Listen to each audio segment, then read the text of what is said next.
அதெல்லாம் நான் பாத்துக்கிறேன். அவளெல்லாம் ஹர்ட் ஆகாதீங்க, அதெல்லாம் வருத்தலாம் கிடையாது, சரியா? சங்கீதா எங்கே? சதுரங்க விளையாட்டில் ராஜாக்களின் சோழியையே முடிக்கும் ராணியின் வானளாவிய அதிகாரம் அனைவரும் அறிந்ததே.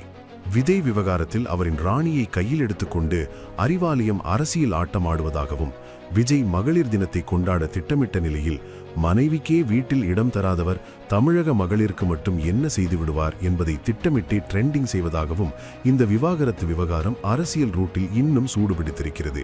இதற்கிடையே சங்கீதா எங்கே எனும் இந்த ஒற்றை மர்ம கேள்வி தமிழக மக்கள் மத்தியில் மட்டுமல்லாமல் லண்டன், கனடா உள்ளிட்ட நாடுகளில் வசிக்கும் சர்வதேச இலங்கை தமிழர்களையும் பதைப்பதைப்புக்குள் தள்ளியிருக்கிறது. அப்படி என்னதான் நடக்கிறது விஜய் வட்டாரத்தில்? அப்புறம் ரீசெண்டாக இருக்கிற நிறையா பிரச்சனைகளில் சில பிரச்சனைகள்லாம் ஓடிட்டு இருக்கு இல்லையா, அதெல்லாம் நீங்கள் அதுக்கு போராடி ஹர்ட் ஆகிறதெல்லாம் நான் பார்க்குறேன். அதை பார்த்து எனக்கு ஹர்ட் ஆகுது.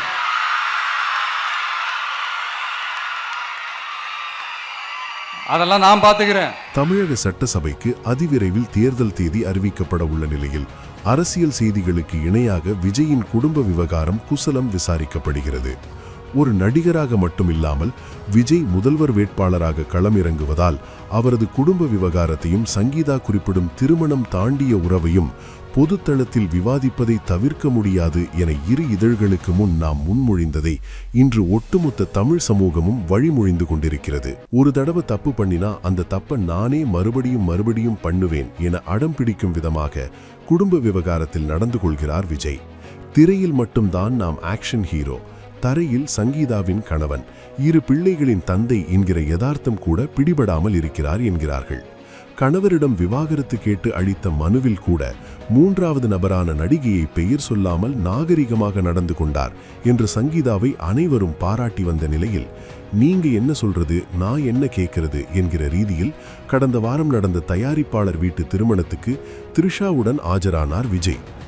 சோஷியல் மீடியாக்களில் பலர், அண்ணா போதுமண்ணா, இதுக்கு மேல உனக்கு முட்டு கொடுக்க மனசாட்சி இடம் தரல என்று ஆதங்க பதிவிட்டு ஒதுங்கிக் கொண்டனர். நேரடி பாதிப்புக்கு ஆளாகாதவர்களே இப்படி பதைபதிப்புக்கு ஆளான போது சங்கீதாவின் மனநிலை எப்படி இருந்திருக்கும் என்பதை சொல்ல வேண்டியதில்லை. ஹவுஸ் அரெஸ்டில் சங்கீதா. மார்ச் 8 மகளிர் தினத்தை ஒரு நாள் முன்னதாகவே சனியன்று தனது மகளிர் அணி நிர்வாகிகளுடன் மகாபலிபுரத்தில் கொண்டாடவிருப்பதை அறிவித்த சில நிமிடங்களில் சங்கீதா தரப்புக்கு ஆத்திரம் அதிகமானது. காரணம், அப்போது சங்கீதா தங்கியிருந்த பங்களாவை சுற்றி விஜயின் ஸ்லீப்பர் செல்கள் நடமாடிக் கொண்டிருந்தார்கள். சங்கீதாவால் அங்கிருந்து சுதந்திரமாக இயங்க முடியவில்லை.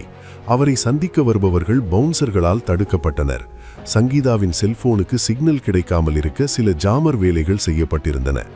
லண்டனிலிருந்து சங்கீதாவை தொடர்பு கொள்ள முயன்ற அவரின் உறவினர், நட்பு வட்டாரத்துக்கு ஒரு கட்டத்தில் சங்கீதா எங்கே, அவர் தங்கியிருக்கும் இடத்தை விஜய் சிறைப்பிடித்து விட்டாரோ என்கிற பதற்றம் ஏற்பட்டுவிட்டது. ஏன் நீதிமன்றத்தில் மீண்டும் மனு? வெளியுலகத்துக்கு தெரியாத விஜயின் இந்த ஹவுஸ் அரெஸ்டிலிருந்து மீள என்ன வழி என்று தீவிரமாக யோசித்ததன் விளைவுதான் அதே செங்கல்பட்டு நீதிமன்றத்தில் சங்கீதாவின் புதிய மனு. அந்த மனுவில், பிரிட்டன் குடியுரிமையுடன் எனக்கு தனியாக வீடில்லை, விவாகரத்து கோரியுள்ளதால் தற்போது சென்னையில், லண்டனில் வசித்து வருவதால் சென்னையில் வீடின்றி தவிக்கிறேன். விவாகரத்து கோரி நீதிமன்றத்தில் மனு தாக்கல் செய்ததால் நீலாங்கரை வீட்டுக்குள் அனுமதிக்க விஜய் மறுக்கிறார். திரைப்படங்களில் நடிப்பதற்கு பல கோடி ரூபாய் சம்பளம் வாங்கும் விஜய், எனக்கும் என் குழந்தைகளுக்கும் நியாயமான ஜீவனாம்சம் தர வேண்டும், விவாகரத்து பெறும் வரை நீலாங்கரை வீட்டில் தங்க உரிமை உண்டு, நீலாங்கரை வீட்டில் தங்குவதற்கு விஜய்க்கு நீதிமன்றம் உத்தரவிட வேண்டும் என்பது உள்ளிட்ட சில கோரிக்கைகளை வைத்துள்ளார். ஏற்கனவே தங்கியிருந்த ஏதோ ஒரு வீட்டுக்கே உளவாளிகளை ஏலத்து தன்னை கட்டுக்குள் வைத்தவர் வெறந்த வீட்டுக்கே வந்தால் சுதந்திரமாக இருக்க விடுவரா என்கிற கேள்வி சட்ட ரீதியாக விஜய்க்கு செக். இப்படி நீலாங்கரை வீட்டுக்கே வந்துடு என்று யோசனை சொன்னதே திமுக குடும்பத்துக்கு நெருக்கமான ஒரு முன்னணி நடிகர் தானாம். மீடியா பார்வைக்கு வராத ஏதோ ஒரு வீட்டில் செய்த கெடுபிடிகளை விஜய் நிச்சயமாக நீலாங்கரை வீட்டில் செய்ய முடியாது. இந்த வீடு மீடியா மட்டுமல்ல, காவல்துறை கண்காணிப்பிலும் இருக்கும். உங்களை அடக்கி ஆளும் வேலைகளை இந்த வீட்டில் விஜய் செய்யவே முடியாது. சிங்கத்தின் குபைக்குள்ளே சென்று அதன் பிடரியை உலுக்குவது என்பது இதுதான் என்று சங்கீதாவுக்கு தெம்பளித்திருக்கிறார் அந்த நடிகர். இதுதான் சரியான முடிவு என்று புரிந்து கொண்ட பின்னரே இரண்டாவது மனுவை தாக்கல் செய்தோடு வீட்டுக்குள் வர அனுமதி கேட்க போது அவரின் வழக்கறிஞர்களை வைத்து விஜய் என்னை மிரட்டுகிறார் என்று கூடுதல் அழுத்தமும் கொடுத்திருக்கிறார் சங்கீதா. சங்கீதாவின் இந்த உரிமை குரலுக்கு சோஷியல் மீடியாவில் ஆதரவு பெருகி வரும் நிலையில் சட்டப்படி சங்கீதாவிற்கு அந்த வீட்டில் வசிக்க உரிமை இருக்கிறது. இதுவரை இது தனிப்பட்ட பிரச்சனை. இப்போது இது பொது பிரச்சனை. அவர் விமன் ஹெல்ப்லைன் 181க்கு அழைத்து போலீஸ் உதவியுடன் அந்த வீட்டுக்குள் நுழையலாம். தமிழ்நாடு மகளிர் ஆணையம் தானாக வந்து வழக்கை எடுத்து சம்பந்தப்பட்ட துறைகளுக்கு பரிந்துரை செய்யலாம். Protection of women from domestic violence ஆக்டின் படி விஜய் செய்வது குற்றம் என்பது போன்ற ஏகப்பட்ட இலவச சட்ட ஆலோசனைகளையும் சமூக ஊடகங்களில் பலரும் வழங்கி வருகிறார்கள். விஜய் இந்த விவகாரத்தை சீரியஸாக எடுத்துக்கொள்ளாமல் அலட்சியமாக இருப்பதால் சாதாரண வார்டில் இருந்த இந்த விவகாரம் இப்போது சோஷியல் மீடியாக்களில் அரசியல் விவாதங்களில் ICU வார்டுக்கு மாற்றப்பட்டு சிக்கலான அறுவை சிகிச்சை செய்ய வேண்டிய நிலைக்கு தள்ளப்பட்டுள்ளது.